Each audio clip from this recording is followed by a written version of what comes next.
বলা যায় টান টান লড়াই উত্তর আর দক্ষিণে। আমরা আগেই বলেছিলাম যে প্রথম পর্বে যে বিপুল পরিমাণ মানুষ ভোট দিয়েছিলেন, ভোটের হার যা ছিল, দেখবার বিষয় হচ্ছে পরবর্তী সময় সেকেন্ড ফেজ তা ছাপিয়ে যেতে পারে কিনা। সকালের দিকে কিছুটা পিছিয়ে থাকলেও 5টা পর্যন্ত নির্বাচন কমিশন সূত্রে যা খবর, প্রায় 90% পোল হয়েছে। এর অর্থ উত্তরবঙ্গ সহ প্রথম পর্বে যে ভোটের হার ছিল মোটামুটি ভাবে তা ছুঁয়ে ফেলেছে দক্ষিণবঙ্গ। তো এই ভোট, আর আমরা ইন্টারেস্টিংলি আরেকটা জিনিস আমরা দেখিয়েছিলাম, এর আগেও আলোচনা করেছিলাম, যে তুল্যমূল্য বিচার, মানে এসআইআর এর পরে যে নাম বাদ পড়েছে এবং 2024 লোকসভা ভোটে যে সংখ্যক মানুষ ভোট দিয়েছেন, এবার নাম বাদ পড়ার পরেও ওই সমসংখ্যক মানুষ যদি ভোট দেন, তাহলে এই ভোট পার্সেন্টেজ সেকেন্ড দুটো মিলিয়ে কোথায় গিয়ে পৌঁছতে পারে। এবং তাতে কলকাতা সহ দক্ষিণবঙ্গেও একটা চমকে দেওয়ার মতো পরিসংখ্যান আমরা দেখিয়েছিলাম। তো এবার কি হতে চলেছে, এই যে এতগুলো ভোট পড়ছে, এই হার যে হচ্ছে ভোটের হার, তাতে কলকাতার কি রেজাল্ট হতে পারে, কলকাতায় চমকে দেওয়ার মতো কি হতে পারে, এটা এক। 2 নম্বর, আমরা একটু এক্সিট পোল অলরেডি শুরু হয়ে গেছে, সেটা নিয়েও সামান্য আমরা আলোচনা করব। তো প্রথম আমার সঙ্গে রয়েছেন দ্য ওয়ালের editor in chief Shankhadeep Das. আমি প্রথমে আসি ভোটের হারে। আমরা দেখিয়েছিলাম, তোমার মনে আছে, যে এই এক্সট্রা পোল এটা হলে কোথায় পৌঁছতে পারে ভোটের হার। সেই নিরিখে এখন অলরেডি 5টা পর্যন্ত 90% পোল হয়ে গেছে। আর 2024-এর হিসেব যদি আমরা দেখি, তাতে হচ্ছে যে এসআইআর এ বাদ পড়ার পর সমসংখ্যক মানুষ যদি ভোট দেন, তাহলে একটা চমকে দেওয়ার মতো একটা পরিসংখ্যান আমরা পাচ্ছি। এবং 5টা পর্যন্ত যা ভোটের হার, তাতে প্রায় সেই সমসংখ্যক হার কিন্তু আমরা দেখতে পাচ্ছি এখন। এটা কিসের ইঙ্গিত? এই কলকাতাটাও ধরবো, এরপরে কলকাতাটা দেখাতে পারবো আমরা কি পরিমাণ ভোট পড়েছে। দেখো, আমার মনে হয় যে সম্রাট, আমরা যদি কলকাতা দিয়েই শুরু করি, তার কারণ হচ্ছে যে দ্বিতীয় দফায় যে ভোটটা আমরা দেখলাম, সেটাতে আমরা দুটো ভিজিবল ফ্যাক্টর দেখতে পাচ্ছি। একটা হচ্ছে যে স্ট্রং অ্যান্টি ইনকামবেন্সি, কারণ হচ্ছে যে শহর এলাকায় ভোট হয়েছে, গ্রামও আছে। মানে ধরো তোমার এই যে দক্ষিণ 24 পরগনা বা হাওড়া বা বর্ধমান বা হুগলি, এখানে গ্রামীণ এলাকাতেও ভোট হয়েছে। কিন্তু মূলত যে শহর, সেই শহরে তো এখানে এবারে ভোট হয়েছে দ্বিতীয় দফায়। তো শহর নিয়ে যদি আলোচনা করতে হয়, তাহলে সবার আগে আলোচনা করতে হয় কলকাতা নিয়ে। আর কলকাতা নিয়ে যদি আলোচনা করতে হয়, তাহলে দর্শকদের মধ্যেও যে আগ্রহ, সেটা হচ্ছে ভবানীপুর। বিশেষ করে আজকে সকাল থেকে ভবানীপুরে যে দ্বৈরথ দেখা গেছে। মমতা বন্দ্যোপাধ্যায়, সাধারণত আমি কলকাতায় এই 2016 সাল থেকে দেখছি যে মমতা বন্দ্যোপাধ্যায় নিজের ভোটটা দেন বিকেলবেলা 3:30-4টের সময়, তার আগে উনি বেরোন না। যদিও গতবার নন্দীগ্রামে তিনি প্রার্থী ছিলেন, তখন কিন্তু তিনি তাও বেরিয়েছিলেন 1টা নাগাদ বা 1টার পর। আজকে সকালবেলা 8টা থেকে যেভাবে আমি মমতা বন্দ্যোপাধ্যায়কে আমরা বেরোতে দেখলাম, তাতে ভবানীপুর নিয়ে কিন্তু মানুষের কৌতূহল আরো বেড়ে গেছে। দুটো চিত্র দেখেছি, সকাল থেকে মমতা বন্দ্যোপাধ্যায় বেরিয়েছে, আর শুভেন্দু তো তার অ্যাজ ইউজুয়াল তিনি চষে বেড়াচ্ছেন বুথে। এবং একটা সময় তাকে আমি বলতে শুনেছি দুপুরবেলা 2:30 নাগাদ, যে অলরেডি 70খানা বুথ আমার ঘোরা হয়ে গেছে, আমার টার্গেট 100। এবং একটা আমার সুবিধা হয়েছে যে অনেক বুথ হচ্ছে অ্যাডজয়নিং, তার ফলে আমি এক জায়গায় গিয়ে 3টে বা 4টে বুথও আমি ঘুরে ফেলতে পারছি। তো এই যে দ্বৈরথটা দেখা গেছে সকাল থেকে টিভি পর্দায় জুড়ে, আমাদের ডিজিটালের নিউজের পর্দায় সব জুড়ে রয়েছে, সকাল থেকে আমরাও যেভাবে খবর করেছি, তাতে মানুষ জানতে চায় যে ভবানীপুরে কি হলো। আমরা দ্বিতীয় দফার ভোটের আগে যে পরিসংখ্যান বার করেছিলাম, সেখানে একটা স্পষ্ট ছবি দেখানোর চেষ্টা করেছিলাম। কি ছবি? এবার যে পোলিং পার্সেন্টেজটা হায়ার দেখাবে দেখাবে সেইটা প্রেডিক্টেবল ছিল। তার কারণ হচ্ছে যে এসআইআর এর পরে মোট ভোটার সংখ্যা প্রতিটা অ্যাসেম্বলিতে কমে গেছে, ভবানীপুরেও কমে গেছে, প্রায় 40,000-45,000 ভোট কমে গেছে। তার ফলে ভবানীপুরে যখন ভোটার সংখ্যা কমে গেছে, 2024 সালে লাস্ট ইলেকশন ছিল, 2024 সালে লোকসভা ভোট, সেই ভোটে যত সংখ্যক ভোটার ভোট দিয়েছিলেন, তারা সবাই যদি এবার ভোট দেন, তাহলে দেখা যাচ্ছিল যে 83.5% মতন ভবানীপুরে ভোট পড়তে পারে। কিন্তু আজকে আমরা কি দেখলাম, বিকেল 5টা পর্যন্ত ভবানীপুরে ভোট পড়েছে 85.5%। তার মানে স্ট্রেট ভবানীপুরে 2% ভোট 5টা পর্যন্তই বেশি, 5টা পর্যন্তই বেশি। যে বিকেল 5টা পর্যন্ত ভবানীপুরে আগের ভোটের তুলনায়, লাস্ট যে 2024-এর ভোটের তুলনায় 2% এক্সট্রা পোলিং হয়েছে। ফাইনালি 6টা পর্যন্ত ভোট, এবং তারপরে যে রাত 8টা নাগাদ যে ফাইনাল ফিগার আসবে, ডেফিনেটলি সম্রাট এটা তুমি দেখবে যে 85.5 থেকে 87.5 বা 88-এ চলে যাবে। তার মানে যদি 88 পর্যন্ত যায়, তাহলে স্ট্রেট ভবানীপুরে একটা 4-4.5% এক্সট্রা ভোট আমরা দেখতে পাবো। এখন শহরে কি, শহরে একটা প্রচলিত ধারণা হচ্ছে যে এক্সট্রা ভোট মানে হচ্ছে প্রতিষ্ঠান বিরোধী ভোট, শাসক বিরোধী ভোট। ভবানীপুর নিয়ে একটা পিকুলিয়ার একটা অঙ্ক আছে, যে ভবানীপুরে মমতা বন্দ্যোপাধ্যায় যেহেতু ঘরের উঠোন এবং তার নিজের জায়গা, তার পাড়া, তারপরে তার যে ওখানে একটা জনভিত্তি, তার জনপ্রিয়তা, তার নিজের ব্যক্তিগত বেনিফিশিয়ারি, ছোটবেলা থেকে বড় হওয়া পাড়া, পরিচয় ইত্যাদি প্রভৃতি মিলিয়ে এই যে প্রতিষ্ঠান বিরোধিতায় উল্টে যাওয়ার ব্যাপারটা অনেকেই মানতে চান না। কারণ হচ্ছে যে মমতা বন্দ্যোপাধ্যায় হেরে যাবে, এই যে কেমিস্ট্রি, যে রসায়নটা মমতা বন্দ্যোপাধ্যায়ের পক্ষের রসায়ন, বিশ্বাস অবিশ্বাসের ব্যাপার আছে, ঠিক বলছো তুমি। তো এই যে রসায়নটা, এই রসায়নটার কারণেই যে এটা বিশ্বাসযোগ্য বলে হবে বলে লোকে অনেকে এখনো মনে করেন না। কিন্তু তুমি যদি অ্যারিথমেটিক ধরো, যে তাহলে কোনো একটা জায়গায় ভবানীপুরও কিন্তু আশঙ্কার ঊর্ধ্বে নয়।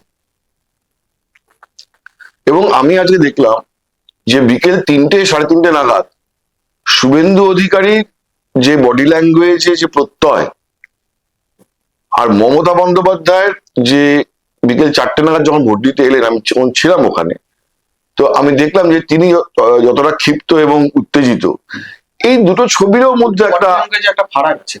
এইটা দেখেই যে ভবানীপুরের ফলাফল বোঝা যাবে এরকম নয়, কিন্তু এরকম নয় যে কারণ আশঙ্কার ঊর্ধ্বে নয়, সেটা ওইটা বলতে পারো। এইটুকুনি আমরা বলতে পারি যে ভবানীপুর আশঙ্কার ঊর্ধ্বে নয়। একটু কারণটা তুমি যদি আমাকে বলো, যে এই কারণটা, এই যে 2 থেকে এখনই 2%, 5টা পর্যন্ত ওই হিসেব অনুযায়ী 2% বেশি পোল হয়ে গেছে, রাত 8টা পর্যন্ত এই ফিগারটা তুমিও বললে যেটা সত্যি তাই, হয়তো আরো 3%-এর মতো বেড়ে যেতে পারে, 2.5-3%। সেক্ষেত্রে যে আশঙ্কার ঊর্ধ্বে নয়, এই যে ভোটটা এক্সট্রা যে ভোটটা পড়ছে, সেটা নিয়ে তুমি কি ভাগ মনে করছো? দেখো, আশঙ্কার ঊর্ধ্বে নয় মনে হতে পারে মমতা বন্দ্যোপাধ্যায়ের ঘরের মান বা কিছু, তার কারণ হচ্ছে দেখো 15 বছরের প্রতিষ্ঠান বিরোধিতা, এবং এই সরকারের বিরুদ্ধে তুমি গ্রামের ভোটে বলতে পারো যে লক্ষ্মীর ভান্ডার বেনিফিশিয়ারি ভোট, শহরে বেনিফিশিয়ারি নেই আমি বলছি না, কিন্তু শহরের বেনিফিশিয়ারি ভোটটা তো তৃণমূল পেতই। এই যে গতবারের যে 62%, যেটা এসআইআর এর অঙ্কে ফেললে, পোস্ট এসআইআর অঙ্কে ফেললে 83.5%, আমি ভবানীপুরের জন্য বলছি, সেখানে তো যারা লক্ষ্মীর ভান্ডার পেয়েছেন তারা তো ধরেই নেওয়া যায় তারা ভোট দিয়েছিলেন। এবং কলকাতার ভোটের ট্রেন্ড যেটা ছিল, যে বস্তি এলাকার ভোট, একটুখানি আর্থিকভাবে অনগ্রসর শ্রেণী, তাদের ভোটটা কিন্তু কলকাতা পড়তোই। যেটা পড়তো না সেটা হচ্ছে অ্যাপার্টমেন্টের ভোট, বহুতল বড় বাড়িগুলো, সচ্ছল মধ্যবিত্ত উচ্চ মধ্যবিত্ত পরিবারের যে ভোট, সেই ভোটটা পড়তো না। আজকে সকাল থেকে যে লাইন আমরা বুথের বাইরে দেখলাম কলকাতায়, এবং কলকাতায় তুমি ভাবতে পারো যে সকাল 9টার মধ্যে প্রায় 19% পোলিং হয়ে যাচ্ছে, 17.5, 18, 19% পোলিং হচ্ছে এক একটা অ্যাসেম্বলি কনস্টিটিউয়েন্সিতে, কোথাও 19, কোথাও 18, কোথাও 17।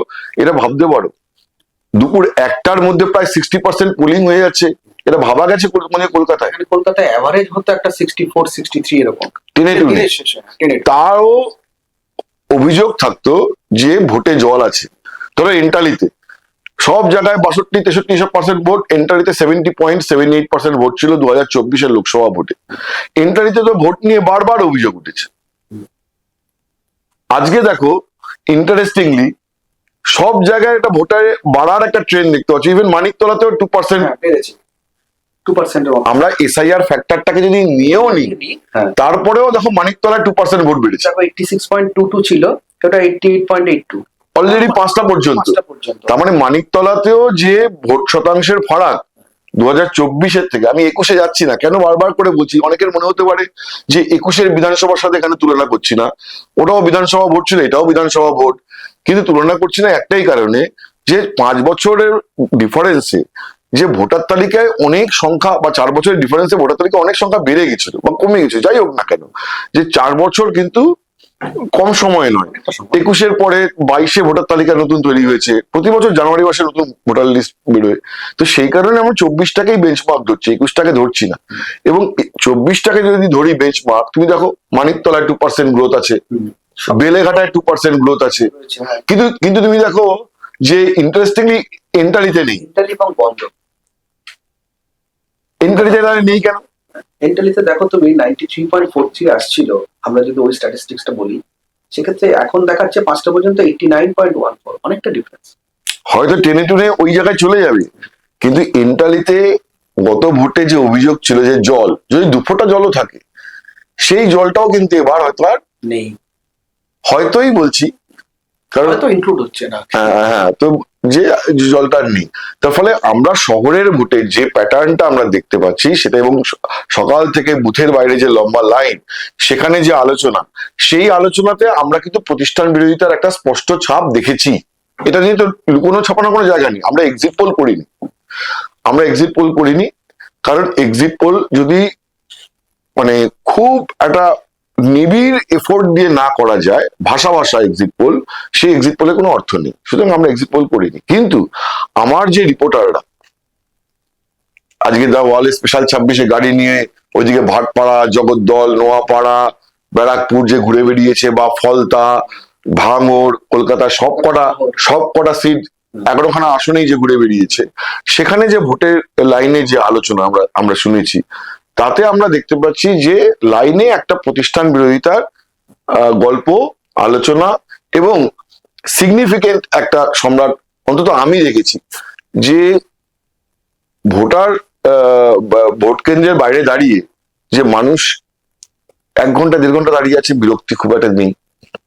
অনেক সময় বিক্ষিপ্ত ভাবে একটা দুটো কথা উঠেছে, স্লো ভোট হচ্ছে কেন। এসআইআর নিয়ে কোনো অভিযোগ শুনিনি।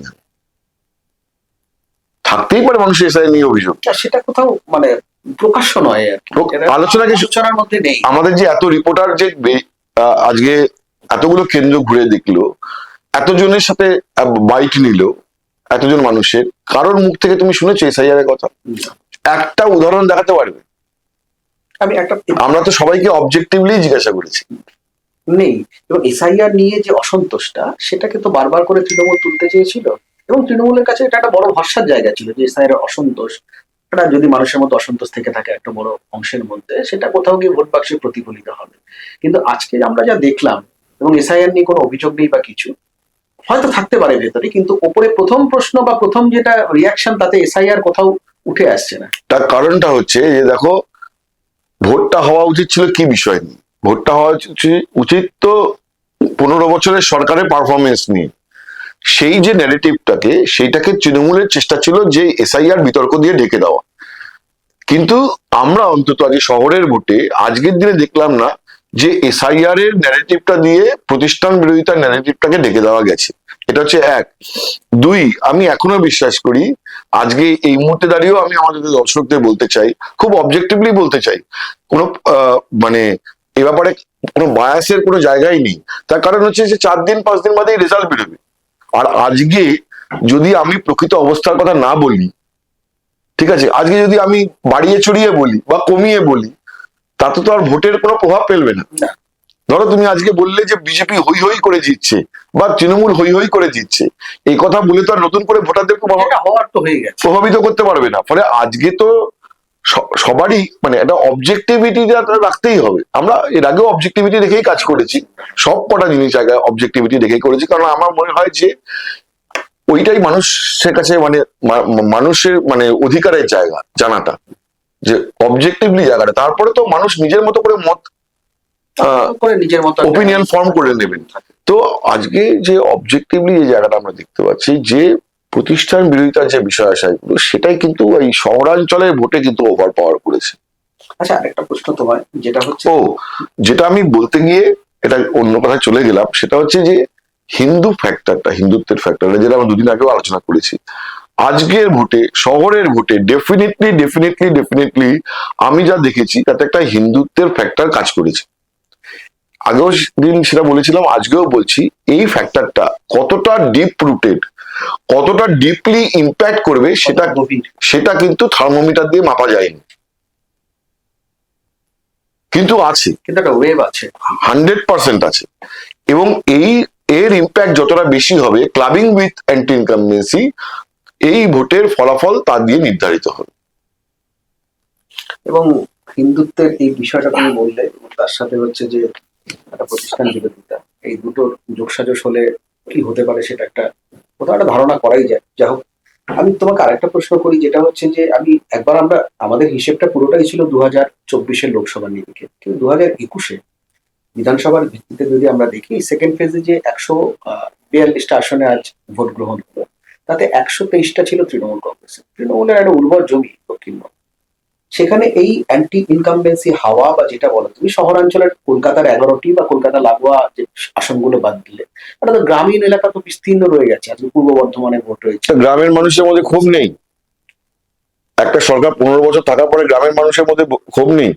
থাকতেই পারে গ্রামের মানুষের মধ্যে ক্ষোভ।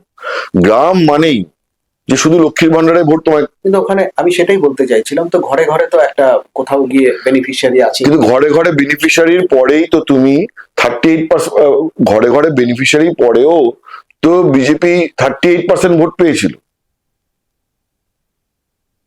38% ভোট যদি কোনো একটি পার্টি পায়, তাহলে তো তার মধ্যে মহিলা ভোট আছে, ধরতেই হবে, হুম।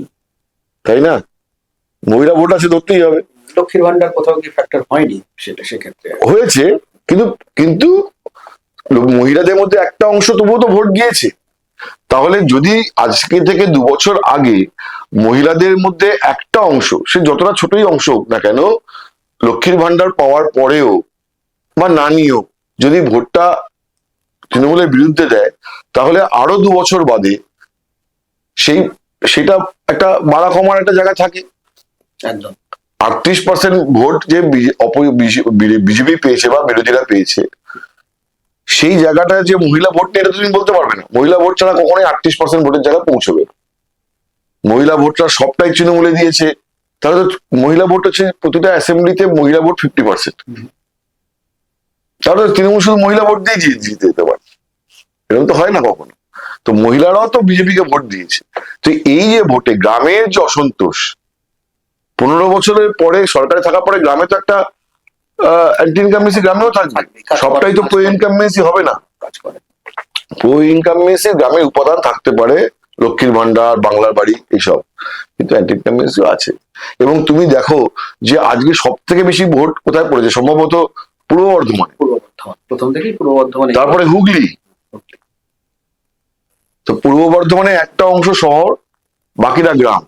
হুগলিরও একটা অংশ শহর, চুচুড়া, উত্তরপাড়া, চন্দননগর, তাই না? এছাড়া একটা বিস্তীর্ণ একটা তো অনেকগুলো বিধানসভা কেন্দ্রই হচ্ছে গ্রামীণ। গ্রাম, কিন্তু তোমার তো শহরও আছে, শহরও তো আছে। এবং শহরে গিয়ে যে প্রতিষ্ঠান বিরোধিতার যে মানে কতটা সেটা তো আমরা গিয়েও টের পেয়েছি। তার ফলে জেলাতেও যে আজকে বাড়তি ভোট পড়েছে, এক্সট্রা পোলিং, এবং আমার তো মনে হচ্ছে বর্ধমানে final vote percentage will cross 92-93%। আরো বেশিও হতে পারে। বর্ধমানে 92-93% ভোট হয়ে যাবে, হুগলিতে 91-92% ভোট হয়ে যাবে। তো এই 91-92% ভোট, তার মানে একটা সার্জ অফ এক্সট্রা ভোট। তো সেইটা একেবারে মানে আগের বারে রিপিট ভোট এবং আগের বারের মতনই তার ফলাফল হবে, এইটা আমার কোনো একটা বিশ্বাস করতে অসুবিধা হচ্ছে। আচ্ছা, আমি আবার শহরেই আসি। আমার শেষ একটা প্রশ্ন, যেটা হচ্ছে তোমার সকাল থেকে তোমার হাজারো ব্যস্ততার মাঝেও, যেটা হচ্ছে যে তোমার সাংবাদিক সত্তা তোমাকে আজ সকাল থেকে ভবানীপুরে নিয়ে গেছিল। দুপুর থেকে। দুপুর থেকে কখনো তুমি শুভেন্দু অধিকারীর সঙ্গে কাছাকাছি, বা কখনো মমতা বন্দ্যোপাধ্যায়ের কাছাকাছি প্রেস কনফারেন্স, বা এবার তুমি তাদের একটা তুমি ছুঁয়ে গেছো এর আগে একবার বলার সময়। একটা বডি ল্যাঙ্গুয়েজ কিন্তু যে কোনো রাজনীতিবিদদের এরকম দিনে, এরকম একটা যেখানে স্নায়ু একটা লড়াই, তীব্র লড়াই, সেখানে বডি ল্যাঙ্গুয়েজ কোথাও গিয়ে একটা ম্যাটার করে। আমরা একটা ধারণা করতে পারি আর কিছু ঠিক নয়। সেখানে তুমি দুজনকে খুব কাছ থেকে দেখলে আজকে। দেখো, আমি ভবানীপুরে গিয়েছিলাম, যে ওভারঅল ভবানীপুরে যে ভোটটা হচ্ছে সেখানে মুডটা কেমন, ভবানীপুরের মুড কেমন সেটা দেখার জন্য। দুই হচ্ছে যে সকাল থেকে যে একটা টান নাটকীয় উত্তেজনা তৈরি হয়, এবং একটা সময় ওই জয় হিন্দের বুথের কাছে ওখানে যে একটুখানি টেনশনও তৈরি হয়ে গেছিল, সিআরপিএফ এর ফোর্স চলে আসে, লাঠিপেটা হয়। তো এই কারণে আমি গেছিলাম আর দেখার চেষ্টা করেছি যে দুজন ভবানীপুরের দুই ক্যান্ডিডেট, দুই প্রার্থী, তাদের অ্যাকচুয়ালি বডি ল্যাঙ্গুয়েজ কেমন, তারা তারা তারা কি মুডে আছে। কারণ তারাও তো পার্টি কর্মীদের কাছ থেকে খবর নিচ্ছেন প্রতিনিয়ত। তো তারা তারা কি ধরনের এক্সপেকটেশন তাদের আছে। তো অবভিয়াসলি আমি যখন 3টে নাগাদ শুভেন্দুকে সাথে আমরা যখন জিজ্ঞাসা করি যে এই যে ভবানীপুরে যে ভোট হচ্ছে তা সেটা নিয়ে তার কি অভিমত, তার মধ্যে একটা আমি কনফিডেন্স দেখতে পাই এবং বলেন যে ঝড় বইছে, অ্যান্ড হি ওয়াজ স্মাইলিং, হাসছেন শুভেন্দু অধিকারী, এবং হেসে তবে গাড়ি তুলে তারপরে পরের বুথে চলে যান। আমি তারপরে মিত্র ইনস্টিটিউশনে মমতা বন্দ্যোপাধ্যায় ভোট দেখতে আসি। এবার মিত্র ইনস্টিটিউশনে যখন মমতা বন্দ্যোপাধ্যায় ভোট দিতে আসছেন তখন স্বাভাবিকভাবেই সেখানে একটা উন্মাদনা তৈরি হয়, বিশেষ করে সংবাদ মাধ্যমের। আর ওই এলাকার মানুষও কিছু লোক দাঁড়িয়ে থাকেন ওখানে, তো ওখানে প্রচুর ভিড়। তো ভোট দিয়ে বেরিয়ে আসার পরে তাকে প্রশ্ন করা হয় যে সেকেন্ড ফেজে যে পোলিং হলো সেটা নিয়ে তার কি বক্তব্য। সেখানে আমি তাকে দেখেছি যে তার মধ্যে একটা অসন্তোষ, ক্ষোভ দেখা গেছে কেন্দ্রীয় বাহিনীর বিরুদ্ধে, কমিশনের বিরুদ্ধে। সেটা খুব একটা হ্যাপি ফেস নয় যতটা হ্যাপি ছিল শুভেন্দু। এখন এটা হতে পারে যে শুভেন্দুর ফোকাসটা ছিল শুধু ভবানীপুর নিয়ে, মমতা বন্দ্যোপাধ্যায় শুধু ভবানীপুর নিয়ে ভাবেননি, উনি গোটা এই ফেজটা সেকেন্ড ফেজ নিয়ে ছিলেন। সেখানে ফলতা নিয়েও তার অসন্তোষ থাকতে পারে বা অন্য জায়গা নিয়ে অসন্তোষ থাকতে পারে। অসন্তোষ সকাল থেকে উনি বলছিলেন বারবার। তো এইটা নিয়ে আমি কোনো কোয়ালিটেটিভ জাজমেন্টে যাব না, কারণ এইটা দেখে ভবানীপুরের রেজাল্ট বোঝা যাবে না। ভবানীপুরের রেজাল্ট মানুষ বলবেন শুধু একটা ইন্ডিকেশন যেটা ট্রাভেল দিতে পারে, সেটা হচ্ছে ভবানীপুরে গতবারের থেকে বেশি পার্সেন্টেজে ভোট, সেটাই ভবানীপুরে একমাত্র ট্রাভেল দিতে পারে বলে আমার মনে হয়। আচ্ছা, এবার আসি যে আমরা যখন বসেছি তার মধ্যে হচ্ছে যে এক্সিট পোলেরও কিছু আসতে শুরু করছে। এর বিশ্বাসযোগ্যতা সবসময় তো 100% বলা যায় না, জাস্ট একটু ছুঁয়ে যায় তোমাকে যে এক্সিট পোল কি কোথাও গিয়ে মানুষের মন বুঝতে পারে, এবং বিভিন্ন ধরনের আসছে আমরা দেখতে পাচ্ছি। তার মধ্যে বেশ কিছু এসছে যে বিজেপি অধিকাংশই দেখাচ্ছে যে এখনো পর্যন্ত যা এসছে যে বিজেপি ক্ষমতায় আসছে, তো অধিকাংশ যা ফিগার দেখাচ্ছে।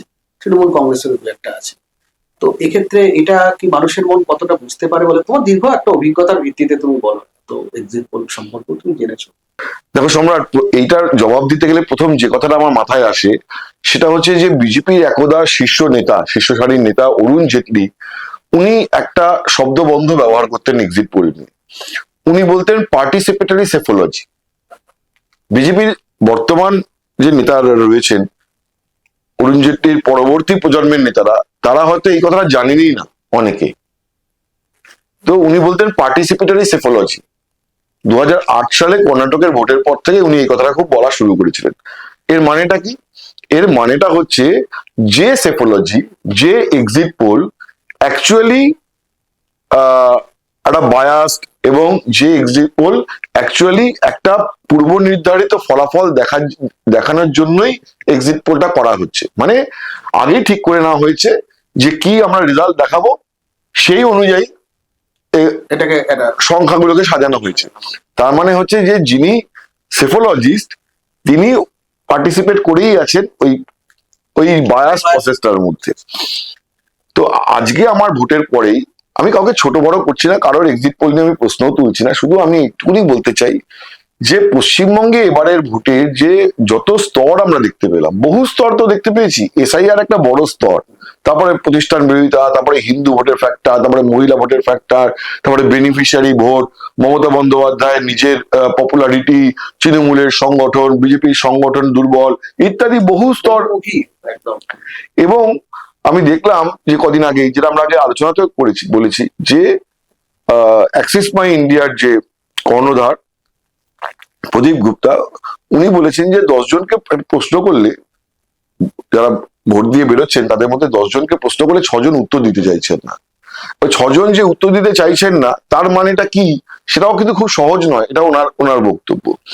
তো তার ফলে এত একটা বহুস্তরীয় একটা বিষয়াশয় নিয়ে একটা ভোট শেষ হতে না হতেই, 5টা বাজতে না বাজতেই যে এক্সিট পোলের ফলাফল চলে আসছে, এইটা নিয়ে আমার মনে একটা সংশয় রয়েছে।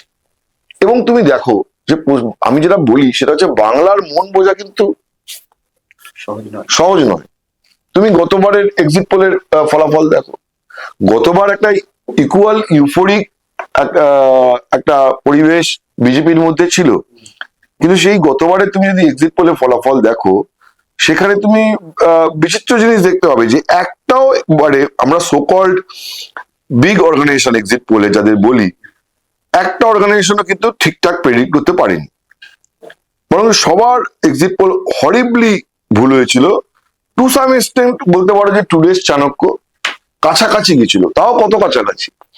টুডেস চাণক্য জানিয়েছিল যে তৃণমূল পেতে পারে 169 থেকে 191টি আসন, আর বিজেপি পেতে পারে 97 থেকে 119টি আসন, মানে 97 থেকে 119টি আসন। তুমি দেখো বিজেপি 97 থেকে 119, তার 20খানা কম সিট পেয়েছিল বিজেপি। মানে একদম যেটা শুরুটা সেখান থেকেই মানে কম হ্যাঁ, লোয়েস্ট এক্সপেকটেশন যেটা ছিল 97 চাণক্য, তারও 20খানা কম পেয়েছে। তো এই এক্সিট পোলকেই বা আমি মানে সঠিক বলি কি করে। সেকেন্ড হচ্ছে অ্যাক্সিস মাই ইন্ডিয়া।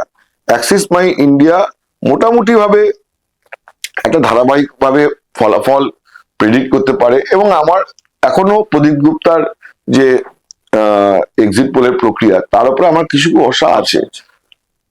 কিন্তু প্রদীপ গুপ্তাও অ্যাক্সিস মাই ইন্ডিয়াও গতবার পশ্চিমবঙ্গের বিধানসভা ভোটের ফলাফল মেলাতে পারেননি, আর এই 2024 লোকসভা ভোটের তার প্রেডিকশন তো হরিবলি ভুল হয়েছে। উনি 400 পার বলেছিলেন, 240-এ বিজেপি আটকে গেছে। তো অ্যাক্সিস মাই ইন্ডিয়া গতবার বলেছিল তৃণমূল পেতে পারে 130 থেকে 156টি আসন, আর বিজেপি পেতে পারে 134 থেকে 160টি আসন। পুরো ভুল। সি ভোটার, এবিপি নিউজ এবং সি ভোটার মিলে যে সমীক্ষা করেছিল তাতে বলা হয়েছিল যে তৃণমূল পেতে পারে 152 থেকে 164টি আসন, আর বিজেপি পেতে পারে 109 থেকে 121টি আসন। তুমি দেখো মেজর মেজর এক্সিট পোল, ঠিক আছে, মেজর এক্সিট পোল, যে তারা সবাই বলে যে এরা সবাইকে হাফ করে নাম্বার দিয়ে থাকে।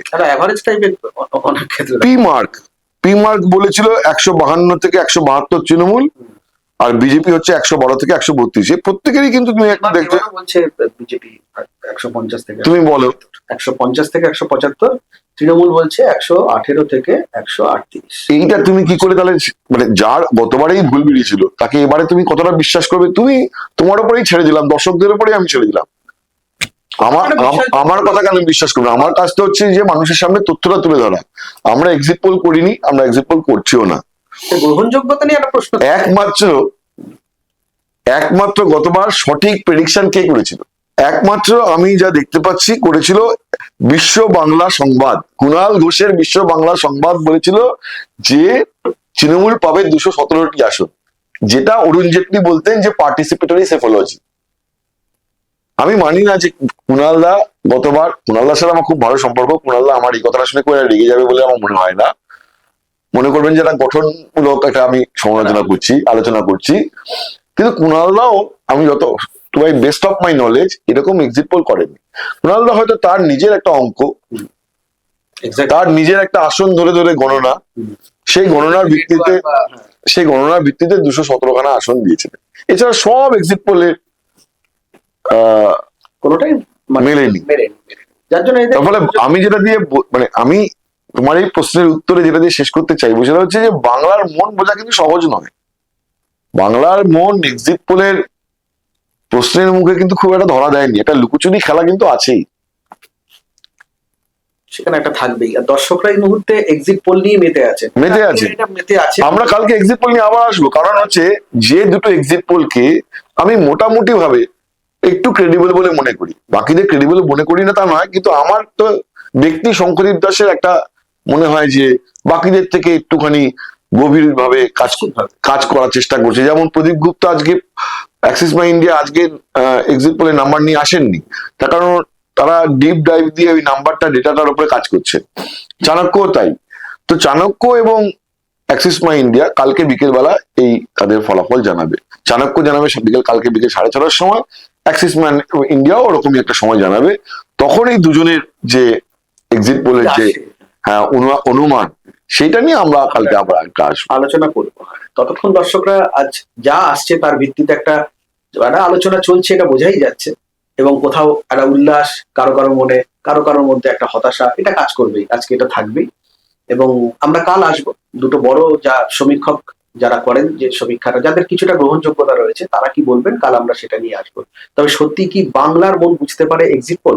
এই প্রশ্নটা কিন্তু থেকেই যাবে। আপাতত এই পর্যন্তই, দেখতে থাকুন।